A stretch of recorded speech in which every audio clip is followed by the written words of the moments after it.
One of the big things that's happening right now is this renewal wave, right? We talked about a majority of mortgages in Canada are coming up for renewal. Yeah. And a lot of people are faced with that decision to renew, but there's also the option to refinance. And a lot of people don't talk about this, is what's the difference between renewing and refinancing your mortgage? Great question. There's a big misconception out there that renewals and refinances are the same thing, and they're not. So there are kind of pros and cons to both. So let's talk about renewals first. So let's just say somebody took a mortgage in 2021 at a sub 2% rate. Let's say they were one of the ones that picked a fixed rate mortgage. They're not coming up in 2026. Right? It's 5 years later.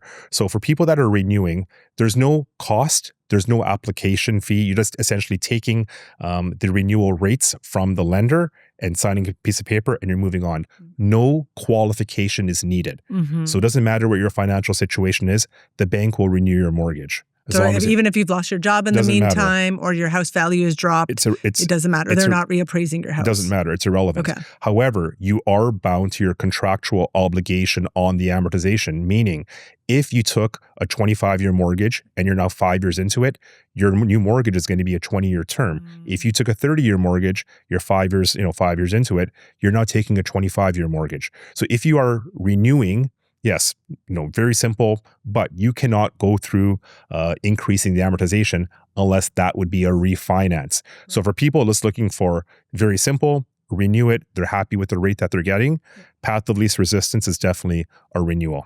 But then that sounds like, since you can't extend the amortization, your rate is higher, your payments are going to be much higher. That's correct. Yeah. So just as an example, let's just say $1 million mortgage, 5 years ago at 1.59, 1.69%, depending on what month you got it in 2021, and now you're renewing at about 4%-ish, approximate for high level numbers. Your payment's going up by about 30%. Okay. Right. So let's just say somebody had a monthly payment of $3,500. Now their monthly payment's going to like $4,500. So for some people that can stomach the extra $1,000 and they don't want to go through the refinance, not everyone loves going through paperwork. It's kind of a pain, right? So who loves that? So if you want to go through the renewal process and you're comfortable with the extra $1,000, totally fine. But again, there are some people out there saying, I can't afford that.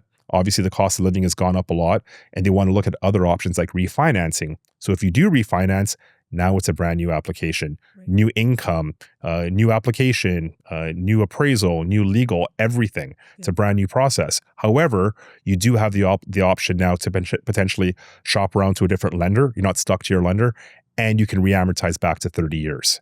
So there are some, so again, it's not one's better than the other. It's different based on your personal situation. So you're seeing now, many people who have bought in the last 5 years, their property value may be worth less than what they purchased it for. So I guess, would that limit your ability to get to refinance? It does for sure, especially if you bought it the last couple of years, especially in a condo, the values are probably lower than what you paid for it. Single family, we're not really seeing that. Single family for the most part, held up a lot stronger than strata properties. And again, let's say your mortgage was only 5 years. You may have bought the property, 10, 15, 20 years before that. So where the valuation piece comes into play is if somebody is trying to get back up to like 80% leverage, right? If you're not trying to max it out, there could be a few decreases on the value. But if you bought a property for 20% down 5 years ago, here we are 5 years later, and you want to refinance it back to 80% and the value's down, that is going to be a problem. So you're kind of stuck taking your renewal in that. Then you're stuck taking, or the other option is to pay down your mortgage by the difference than what the appraised value is. Right. So again, if you have the liquidity to do that, you can do that. Otherwise, you're going to have to renew your mortgage based on the valuation difference. If you do want to stay with your bank, but you're still trying to get the best rate, what would be the strategy for that? It's always never a bad idea just to threaten the lender and say, hey, I'm looking at other options out there. Lenders aren't in the business of, they want to make sure you're happy and so forth. So I don't think it's a bad idea just to nudge them a bit and say, hey, is this your, can you sharpen your pencil, or is this the best deal? I think it's pretty reasonable. It's okay practice to do, what a lot of people do. Yeah.